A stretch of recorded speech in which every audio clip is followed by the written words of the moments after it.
Hello दोस्तों, मेरा नाम विकास है।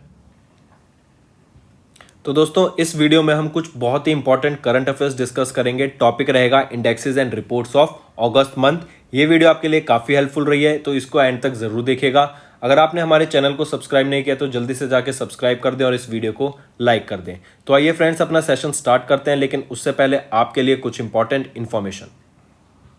हमारी एक ऐप है कैरियर्स क्लाउड के नाम से, जो आप प्ले स्टोर से जाके डाउनलोड कर सकते हैं। जैसे ही आप प्ले स्टोर से एप्लीकेशन को डाउनलोड करते हैं, इंस्टॉल करते हैं, आपके पास ऐसा पेज खुलेगा एक। उस पर आपको जाके अपनी गूगल आईडी से आपको लॉगिन करना है। लॉगिन करने के बाद ही जैसे ही आप लॉगिन करके अपनी एप्लीकेशन को ओपन करते हैं तो आपको एक विंडो ऐसी दिख जाएगी। इस विंडो में आपको देखेंगे तो आपको करंट अफेयर्स का एक सेक्शन दिखेगा। यहाँ पे आपको करंट अफेयर, इस पर क्लिक करते ही आप हमारे करंट अफेयर के सेक्शन में आ जाएंगे। हमारा करंट अफेयर का जो सेक्शन है, जो हम आपको कोर्स प्रोवाइड करते हैं एप्लीकेशन में, बहुत अच्छा कोर्स है। आपकी प्रिपरेशन में बहुत ज़्यादा हेल्प होने वाली है। मैं आपको बता देता हूँ, ये कोर्स ऐसा है कि आपको कम से कम एक ही क्वेश्चन आप कम से कम 4 से 5 बार रिवाइज करेंगे। इतना हेल्पफुल रहने वाला है आपके लिए। देखते हैं हम आपको क्या प्रोवाइड करते हैं। हम आपको करंट अफेयर्स हिंदी में प्रोवाइड कर रहे हैं और हिंदी के साथ साथ हम इंग्लिश में भी प्रोवाइड करते हैं। जो कंटेंट होता है वो भी हिंदी में लिखा होता है। पहली चीज़, हम आपको डेली करंट अफेयर्स प्रोवाइड कर रहे हैं। डेली पीडीएफ मिलेगी आपको, डेली आपको क्वेश्चन आंसर फॉर्मेट में मिलेगा। ठीक है, आपको डेली के 20 क्वेश्चन मिलेंगे, जिसको पढ़ के आप जिसकी अपनी प्रैक्टिस कर सकते हैं, और ये बहुत हेल्पफुल होता है रिवीजन में। क्वेश्चन आंसर्स मिलेंगे आपको करंट अफेयर्स के, current affairs format, question answer के फॉर्मेट में। फिर ऐसे ही आपको वीकली मिलेगा, जो आपके पूरे वीक के क्वेश्चंस, आप डेली क्वेश्चंस आपको पीडीएफ मिलेगी। उनमें से जो इंपॉर्टेंट क्वेश्चंस होंगे उनका आपका एक तो क्विज हुआ करेगा हर वीक। 50 क्वेश्चन का क्विज बहुत होता है। आपको 50 क्वेश्चन वीक के मतलब सारे इंपॉर्टेंट क्वेश्चन आ गए। उसके साथ साथ क्वेश्चन आंसर फॉर्मेट में आपको हिंदी की ई बुक प्रोवाइड होगी, जिसमें आपको सारे पैराग्राफ वाइज या फिर एक क्वेश्चन आंसर फॉर्मेट में आपको सारे वीक के करंट अफेयर्स मिलेंगे। ऐसे ही फिर तीसरा हम आपको प्रोवाइड करेंगे मंथली पीडीएफ। पीडीएफ आपकी हिंदी में ही होगी। आपको टॉप 100 क्वेश्चन आंसर्स मिलेंगे। ठीक है, जो पूरे महीने के 100 इंपॉर्टेंट क्वेश्चंस हैं वो आपको एक पीडीएफ प्रोवाइड की जाएगी, उसमें मिलेंगे। वो आपको क्वेश्चन आंसर फॉर्मेट में भी प्रोवाइड होंगे। तो आप देख रहे हैं हम आपको कितनी अच्छी चीज़, और ये आपका पूरा 1 साल का कोर्स होता है। आपको 2 कोर्स के ऑप्शन मिलेंगे, एक तो होगा फॉर 1 ईयर, एक होगा फॉर 2 ईयर। अगर आप न्यू एस्पिरेंट हैं, आपको मतलब अभी आपने प्रिपरेशन जस्ट स्टार्ट की है, तो आई विल सजेस्ट आप 2 साल का कोर्स परचेज करें। बट आप एक रेगुलर एस्पिरेंट है और पढ़ रहे हैं, तो आप 1 साल का कोर्स भी परचेज कर सकते हैं। इंपॉर्टेंट थिंग इसकी बात यह है कि हम आपको अलग बैंकिंग अवेयरनेस के भी क्वेश्चंस प्रोवाइड करते हैं। बैंक से रिलेटेड जो आपके क्वेश्चंस होंगे सब इसमें हम अपना कोर्स में कवर कर देते हैं। बहुत अच्छा कंटेंट होता है। कंटेंट में आपको कोई शिकायत नहीं होगी, एंड डेली अपडेट होता है। आपको डेली पीडीएफ मिलेंगी, उसकी भी कोई टेंशन लेने की जरूरत नहीं है आपको। ठीक है, इसके अलावा आप देखेंगे तो हम वेरियस एग्जाम्स की पीडीएफ भी प्रोवाइड करती हैं, जो आपको आगे क्वेश्चंस, आप आगे पेपर सॉल्व करने में बहुत हेल्प मिलेगी। अब कुछ क्वेश्चंस होते हैं, जैसे कि कई सारे इंपॉर्टेंट डेज हो गए महीने के, फिर बुक्स और ऑथर्स, कौन सी बुक रिलीज हुई है, कौन सी ऑथर ने क्या बुक अभी पब्लिश की है, फिर उसके बाद इंडेक्सेस हो गए, रिपोर्ट्स हो गई। ठीक है, फिर कोई फेस्टिवल सेलिब्रेट किया गया है या कोई योजना आई है। तो ये काफ़ी सारे टॉपिक्स होते हैं। तो ये टॉपिक वाइज करंट अफेयर्स भी हम आपको 20 टाइप के पीडीएफ प्रोवाइड करते हैं, जिसमें 20 अलग अलग टॉपिक्स होते हैं, और ये आपको हर महीने अपडेट होती रहती हैं ये चीज़। तो सोचिए आपको कितना अच्छा पैकेज मिल रहा है, कितना अच्छा कोर्स मिल रहा है। ठीक है, इसके अलावा देखो कितनी सारी चीज़ें प्रोवाइड कर रहे हैं हम आपको। इसके अलावा स्टेट करंट अफेयर्स, हर स्टेट के करंट अफेयर्स भी आपको इंडिविजुअली प्रोवाइड होते हैं इसके साथ। ठीक है, तो देखिए हम आपके लिए कितनी मेहनत कर रहे हैं। आपको कुछ नहीं करना, आपको सिर्फ सब्सक्राइब बटन दबाना है और हमारे चैनल को सब्सक्राइब करना है। इसके अलावा आप सभी फ्रेंड्स के लिए मेरी तरफ से एक गिफ्ट, जैसे ही आप पेमेंट करने वाले होंगे हमारी एप्लीकेशन में, वहीं पर आपको नीचे एक कोड डालने का ऑप्शन मिलेगा। अगर वहां पर आप विकास 10 कोड डालते हैं तो आपको सीधा 10% का एक्स्ट्रा डिस्काउंट मिल जाएगा। सिर्फ विकास 10 आपको कोड उसमें यूज करना है, एंड मेरी तरफ से आप सभी के लिए एडिशनल 10% डिस्काउंट। तो जाइए जल्दी से हमारे कोर्सेज को देखिए एंड उसको परचेज कीजिए। तो आइए अपनी वीडियो स्टार्ट करते हैं। चलो फ्रेंड्स स्टार्ट करते हैं। सबसे पहले हम बात करेंगे एनएसओ के द्वारा एक अनएम्प्लॉयमेंट रेट का डाटा रिलीज किया गया था। एनएसओ होता है आपका नेशनल स्टैटिस्टिकल ऑफिस। इनके द्वारा एक अनएम्प्लॉयमेंट का डाटा रिलीज किया गया अर्बन एरियाज का, जिसमें बताया कि जो अनएम्प्लॉयमेंट है ना वो 13.3% बढ़ गई है जुलाई से सितंबर 2020 के टाइम पीरियड पे, जो कि जब थी 8.4%। मतलब अप्रोक्सीमेटली 6% का 5% का आप इसमें गेन देख सकते हैं अनएम्प्लॉयमेंट में। और बेसिक रीजन क्या रहेगा आपका? कोविड-19। ठीक है, अगर हम एनएसओ के द्वारा ये डाटा रिलीज किया गया, 8 पीरियडिक लेबर फोर्स सर्वे को रिलीज किया गया। इंपॉर्टेंट है, मार्क करके चलिएगा। ठीक है, अगर हम एनएसओ की बात करें, एनएसओ क्या है आपका? National statistic office. It is the statistic wing of the ministry of statistics and programme implementation and has the CSO, the computer centre and the national survey sample survey office. It acts as a nodal agency for development of the statistical system in India. It creates and maintains the norms and standards in the field of statistics. चलो मुझे एक चीज बता दो, GDP कौन release करता है? Simple question है, जीडीपी का डाटा किसके द्वारा रिलीज किया जाता है? नीचे कमेंट करके बताओ। नेक्स्ट हम बात करते हैं इफ्को के द्वारा आईआईटी दिल्ली ने, दोनों ने मिलकर एक पैक्ट साइन किया जॉइंट रिसर्च में, और एरिया ऑफ रिसर्च क्या रहेगा? Agriculture and fertilisers including nanotech. Nano technology का यूज करते हुए हम एग्रीकल्चर और फर्टिलाइजर पे आगे रिसर्च करेंगे, और इनके लिए 2 ऑर्गेनाइजेशंस ने टाई अप किया। एक तो है इफ्को और दूसरी है IIT Delhi. Nano biotechnology research centre और इफ्को के द्वारा ये एक मेमोरेंडम साइन किया गया आईआईटी दिल्ली के साथ, ताकि वो एक दूसरे की एक दूसरी ऑर्गेनाइजेशन की, जैसे आईआईटी दिल्ली के पास काफ़ी सारी अलग रिसर्च मशीनरीज होंगी, उनके पास अलग होंगी, तो वो क्या है, एक दूसरे की मशीन्स भी यूज़ कर सकते हैं, एक दूसरे की लैबोरेटरीज शेयर कर सकते हैं, ताकि हम आगे जाके और नैनो टेक्नोलॉजी का यूज़ करते हुए फ्यूचरिस्टिक एप्लीकेशंस को डेवलप कर सकें, और उस एग्रीकल्चर एंड यूरिया जो आपका फील्ड है उसमें आगे हम बढ़ावा ला सकें, उसमें आगे हम प्रोजेक्ट को रिसर्च कर सकें।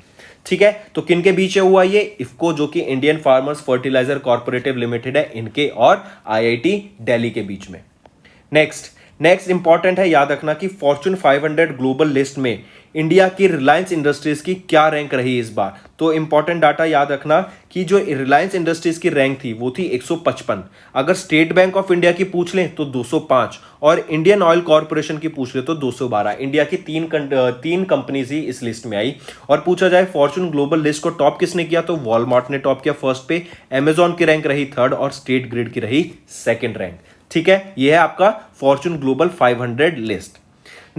नेक्स्ट हम बात करेंगे ग्लोबल यूथ टोबैको सर्वे का, जो इसका 4th एडिशन देखा गया। इसको प्रिजाइड किन के द्वारा करा गया? श्री मनसुख मांडविया जी के द्वारा प्रिजाइड किया गया, जो कि हमारे हेल्थ मिनिस्टर हैं। इंपॉर्टेंट है, याद रखना। ठीक है, ग्लोबल यूथ टोबैको सर्वे, इसमें बताया गया कि जो एवरेज बच्चे स्मोकिंग स्टार्ट कर देते हैं उनकी एज 10 साल तक की रहती है, कि 10 साल तक मोस्टली बच्चे जो कोई सिगरेट, कोई बीड़ी, कोई स्मोकलेस टोबैको, इनका सेवन स्टार्ट कर देते हैं, मतलब इनका यूज स्टार्ट कर देते हैं। ठीक है, मैं फिर बताता हूं कि मनसुख मांडविया जी ने प्रिजाइड की 4th edition of global youth tobacco survey. ठीक है, ऑब्जेक्टिव क्या था इसका? The survey was form to provide awareness about tobacco, कि उसका कितना हार्मफुल इफेक्ट होता है आपकी बॉडी पे टोबैको यूज को कम करने के लिए, और टोबैको यूज जाके जो छोटे बच्चे हैं उनका यूज ज्यादा ना करें, इसीलिए ये एक ग्लोबल यूथ टोबैको सर्वे स्टार्ट किया गया। नेक्स्ट हम बात करेंगे, अभी एक रिसेंटली एक रिपोर्ट रिलीज की गई, कोविड-19 इनोवेशन रिपोर्ट। ये स्टार्टअप ब्लिंक के द्वारा रिलीज की गई, और इसका 2nd एडिशन अभी रिलीज किया गया in association with health innovation exchange and UNAIDS. इसका रीजन क्या था रिलीज करने का? इसमें बताया गया कि किन कंट्रीज ने इनोवेशन का यूज करते हुए कोविड को हराने में या उसको टैकल करने में अपना सहयोग दिया। तो इस रिपोर्ट में देखा जाए इनोवेशन पे बेस्ड था। इसमें सिटीज वाइज रैंकिंग भी आई आपकी, और आपकी कंट्री वाइज रैंकिंग भी आई। तो अगर हम सिटी वाइज रैंकिंग देखें सबसे पहले, तो जो सबसे ज्यादा इनोवेशन सिटी थी ना, top corona virus innovation city, वो थी पहली आपकी सैन फ्रांसिस्को बे यूएसए की, 2nd रही न्यूयॉर्क यूएसए की, 3rd रही मॉस्को रशिया की, और इंडिया से 2 आई। एक तो थी 49 जो कि बैंगलोर थी, 55th पोजीशन पर रहा आपका न्यू दिल्ली। अगर कंट्रीज की बात करें तो top corona virus innovation countries, India की रैंक रही 32, 1st रहा यूएसए, 2nd रहा इजराइल, और 3rd रहा कनाडा आपका। नेक्स्ट हम बात करेंगे ग्लोबल यूथ डेवलपमेंट इंडेक्स की। ग्लोबल यूथ डेवलपमेंट इंडेक्स में इंडिया की क्या रैंक रही? 122वीं रैंक रही। इंपॉर्टेंट, मार्क करके चलिएगा। इसमें आपसे क्वेश्चन क्या पूछा जाएगा? ग्लोबल यूथ डेवलपमेंट इंडेक्स किसके द्वारा रिलीज किया गया 2022 का? कॉमनवेल्थ सेक्रेटरीट के द्वारा रिलीज किया गया। कितनी कंट्रीज का डाटा था इसमें? 181 कंट्रीज का। ठीक है, इंडिया की क्या रैंक रही? 122वीं रैंक रही। किसने टॉप किया इसमें? सिंगापुर ने टॉप किया। ठीक है, ये 3-4 चीज याद रखना। सेकंड था स्लोवेनिया, थर्ड रहा आपका नॉर्वे। मूविंग ऑन, नेक्स्ट हम बात करेंगे crypto currency adoption index all over the world किसके द्वारा? पहले तो बता दो, ये crypto currency adoption index release किसके द्वारा किया गया? चेन एनालिसिस के द्वारा इसको रिलीज करा गया। ठीक है, तो इसमें इंडिया की रैंक क्या रही? सेकंड। अगर पूछ ले कि क्रिप्टो करेंसी अडॉप्शन इंडेक्स में किसने टॉप किया, किस कंट्री ने, किसके द्वारा टॉप किया गया? वियतनाम के द्वारा टॉप किया गया। ये भी याद रखना है। ठीक है, वियतनाम के द्वारा टॉप किया गया। इंडिया रहा सेकंड पोजीशन पे। रिलीज किया गया चेन एनालिसिस के द्वारा second edition of global crypto adoption index 2021 का। ठीक है, डाटा है, सिंपल याद रखना। नेक्स्ट हम बात करेंगे ब्लूम्सबर्ग बिलियनियर्स इंडेक्स में किसने टॉप किया? क्वेश्चन यही पूछा जाएगा आपसे कि ब्लूम्सबर्ग बिलियनियर्स इंडेक्स में किस व्यक्ति ने टॉप किया। ये आपको बताता है कि रिचेस्ट पर्सन कौन है। ठीक है, तो एलन मस्क ने इस बार इसमें टॉप किया। ये top 100 richest people in the world की एक लिस्ट होती है। नेक्स्ट हम बात करेंगे, इंडिया अभी second most attractive manufacturing hub globally निकल के आया है। ये एक रिपोर्ट में आया जिसका नाम है ग्लोबल मैन्युफैक्चरिंग रिस्क इंडेक्स। पूछा जा सकता है ग्लोबल मैन्युफैक्चरिंग रिस्क इंडेक्स किसके द्वारा रिलीज की जाती है? कशमन एंड वेकफील्ड के द्वारा। इसमें इंडिया की क्या रैंक रही? इंडिया की सेकंड रैंक रही। टॉप किसने किया इसमें टॉप किया चाइना ने। इससे पहले याद रखना इंडिया की रैंक थर्ड थी 2020 में और यूएसए सेकंड पे था। अब इंडिया ने यूएस को रिप्लेस करके सेकंड पोजीशन हासिल कर लिया। नेक्स्ट हम बात करेंगे सेफ सिटीज इंडेक्स 2021 की। किसके द्वारा रिलीज किया जाता है? इकोनॉमिस्ट इंटेलिजेंस यूनिट के द्वारा रिलीज किया जाता है। इसमें दो इंडिया की सिटीज का इंपॉर्टेंट याद रखना जो आई है, एक तो कैपिटल सिटी और एक हमारी financial capital city. Capital city तो न्यू दिल्ली होती है और फाइनेंशियल कैपिटल सिटी आपकी मुंबई है। तो न्यू दिल्ली की क्या रैंक रही? 48 और मुंबई की रही 50वीं, दोनों याद रखना। और सेफ सिटीज इंडेक्स में टॉप किसने किया? कोपेनहेगन, जो कि कैपिटल है डेनमार्क की, फर्स्ट पोजीशन पे। सेकंड पे टोरंटो रहा कनाडा का। और जो वर्स्ट या फिर आप कह सकते हैं लीस्ट सेफ सिटी कौन सी है? वो है यांगोंग आपकी म्यांमार की। नेक्स्ट हम बात करेंगे चेन एनालिसिस के द्वारा एक और डाटा रिलीज किया गया आपका in terms of defy adoption. Defy क्या होता है? डिसेंट्रलाइज फाइनेंस, मतलब किसी बैंक का या फिर किसी गवर्नमेंट का इस पे इन्फ्लुएंस नहीं होता। ये डायरेक्टली आपका ट्रेडिंग के लिए आपको एक खुद प्लेटफॉर्म प्रोवाइड किया जाता है इनके द्वारा। ठीक है, जो कि आपका स्मार्ट कॉन्ट्रैक्ट्स पे बेस्ड होता है, ब्लॉकचेन्स पे बेस्ड होता है, बेसिकली क्रिप्टो करेंसी से रिलेटेड होता है। एंड ये आपका Ethereum one of the most being famous blockchain है आपका। ठीक, तो इंडिया की क्या रैंक रही ग्लोबल डिफाई एडॉप्शन इंडेक्स में, जो कि चेन एनालिसिस के द्वारा रिलीज किया गया? इंडिया की रैंक रही 6th। टॉप किसके द्वारा किया गया? वियतनाम के द्वारा सेकंड पोजीशन रही। टॉप किया गया यूनाइटेड स्टेट्स के द्वारा और थाईलैंड की रही थर्ड पोजीशन। तो टॉप किया यूएसए ने, सेकंड वियतनाम, थर्ड थाईलैंड और इंडिया की रैंक रही 6th। ठीक है, चलो नेक्स्ट हम बात करते हैं वर्ल्ड सीनियर सिटीजन्स डे, जो कि 21 अगस्त को मनाया जाता है। इंपॉर्टेंट है, मार्क करके चलिएगा 21 अगस्त। अब अगर मैं आपसे पूछूं United nation international day for older person, ये कब ऑब्जर्व किया जाता है? ये 1 अक्टूबर को। दो अलग अलग चीजें। ये है आपका वर्ल्ड सीनियर सिटीजन्स डे 21 अगस्त को और यूनाइटेड नेशन का international day of older persons ये 1 अक्टूबर को।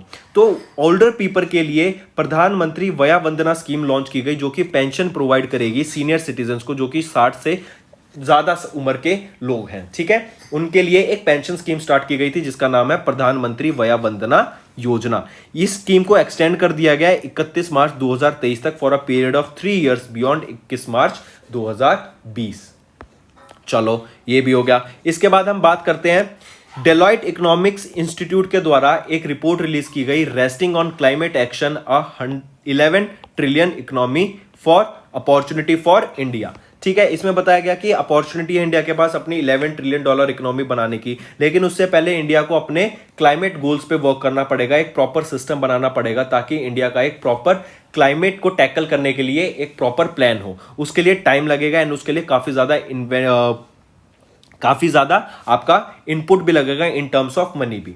ठीक है, जो ग्लोबल टेम्परेचर है उसको 1.5 डिग्री से बढ़ाने से रोकने के लिए बाय 2050 तक काफी स्टेप्स उठाने पड़ेंगे। जैसे 4 स्टेजेस जो इंडिया की अडॉप्ट की जाने की बात की जा रही है वो है कि इंडिया की जीडीपी हम 8.5% कर देंगे 2070 तक, लेकिन उसके लिए कुछ प्लान्स इंप्लीमेंट करने पड़ेंगे कुछ 4 स्टेजेस में। जैसे अभी 2021 से 2030 के बीच में क्या करना पड़ेगा कि गवर्नमेंट और बिजनेस को ना जो क्लाइमेट चेंज से रिलेटेड है उसको उन प्लान्स को अपनाना पड़ेगा, ताकि so that the economy starts to decarbonise between now and 2030। मतलब अब से लेकर 2030 तक हमें कार्बन का लेवल रिड्यूस करना है। ठीक है, उस ऐसी स्ट्रेटेजीज लानी है, ऐसे बिजनेसेस मॉडल स्टार्ट करने हैं जो कि आपका कार्बन को रिड्यूस कर दें एनवायरनमेंट से। ठीक है, फिर 2030 से लेकर 2040 तक वो जो हमने स्टैब्लिश किया उसको रिड्यूस करेंगे, और जो reduce carbon emission by tackling how energy is produced and consumption. फिर 2030 से 2040 के बीच में ऐसी एनर्जी का प्रोडक्शन करना पड़ेगा हमें जिससे हमारा कार्बन रिलीज ना हो एटमॉस्फेयर में। फिर 2040 से 2055 के बीच में क्या होगा, ये टर्निंग पॉइंट होगा जब आपका decarbonising high emission industries would be almost complete. मतलब जो आपका डीकार्बनाइजिंग होगा, मतलब कार्बन को रिड्यूस करने का प्रोसेस होगा, वो धीरे धीरे खत्म होता जाएगा। क्यों? क्योंकि आपके एनवायरमेंट से कार्बन निकलता जाएगा एंड वो एक मतलब पॉजिटिव चीज होगी। तो उससे क्या होगा, जो कॉस्ट ऑफ ग्रीन सॉल्यूशंस होंगे वो कम होने लग जाएंगे एंड जो इकोनॉमिक गेन्स होंगे फिर वहां से वो बढ़ने लगेगा, हमें ग्रोथ दिखने लगेगी। और 2055 के बाद क्या होगा, हम net zero carbon emissions release करने वाली कंट्री बन जाएंगे, जिससे हमारी इकोनॉमी को आगे आगे काफी ज्यादा बूस्ट मिलेगा। नेक्स्ट हम बात करेंगे कर्नी और वर्ल्ड इकोनॉमिक फोरम के द्वारा एक रिपोर्ट रिलीज की गई जिसका नाम है shifting global value chains the Indian opportunity states the coordinated action between the government and the private sector can help create globally competitive manufacturing companies in the country. ये क्या है कि ये रिपोर्ट डिस्कस करेगी manufacture and supply chain in India, कि हमें कैसे अपने जीडीपी को बढ़ावा देना चाहिए, साथ ही साथ हमें अपने एनवायरमेंट को कंट्रोल करना है ताकि हमारा जो एनवायरमेंट है वो भी प्रदूषित ना हो सके। ठीक है, चलिए अगर इसके की पॉइंट्स देखें तो manufacturing sector shares India's GDP in 2030 could potentially reach by 19 to 20%। Next और काफी इंपॉर्टेंट है, ये मार्क करके चलिएगा कि अभी ऐसा एक कौन सी एफडी मतलब आपका फिक्स डिपॉजिट खोला गया जो कि ग्रीन एंड सस्टेनेबल डिपॉजिट पे वर्क करेगा to safeguard the environment from climate change. किसके द्वारा खोला गया ये क्वेश्चन पूछा जाएगा, एचडीएफसी बैंक के द्वारा खोला गया है। काफी इंपॉर्टेंट, मार्क करके चलिएगा कि किस बैंक के द्वारा ग्रीन एंड सस्टेनेबल डिपॉजिट से to safeguard environment from climate change. मतलब जो आप एफडी से पैसा डालेंगे उस पैसे को यूज कर सकते हैं, आपको कुछ पर्टिकुलर रिटर्न्स मिलेंगे हर साल, एंड वो जो अमाउंट डिपॉजिट होगा उसको हम कहां आगे फर्दर यूज करेंगे ताकि ग्रीन एंड सस्टेनेबल सॉल्यूशंस लाए जा सकें, ताकि हम एनवायरमेंट को प्रोटेक्ट कर सकें। ऑलराइट, तो यही आपको याद रखना है, इंपॉर्टेंट रहेगा। ग्रीन एंड सस्टेनेबल डिपॉजिट्स के लिए एक एफडी स्टार्ट की गई, किसके द्वारा, एचडीएफसी बैंक के द्वारा। तो फ्रेंड्स ये थी हमारी वीडियो। अगर आपको आज हमारी वीडियो से कुछ ना कुछ सीखने को मिला है तो जल्दी से जाइए और हमारे चैनल को सब्सक्राइब कर दें और इस वीडियो को लाइक कर दें। और फ्रेंड्स अगर आपको हमारे कंटेंट से रिलेटेड या फिर हमारी कोई ऐप से इशू आ रहा है, कोई भी आपको प्रॉब्लम है, तो आप हमारी जीमेल आईडी जो कि है support@affairscloud.com या फिर हमारा नंबर 9677333862 पर कॉन्टैक्ट कर सकते हैं एंड हमारी टीम जल्दी से जल्दी आपके इशू को रिजॉल्व करने में आपकी सहायता करेगी। So take care.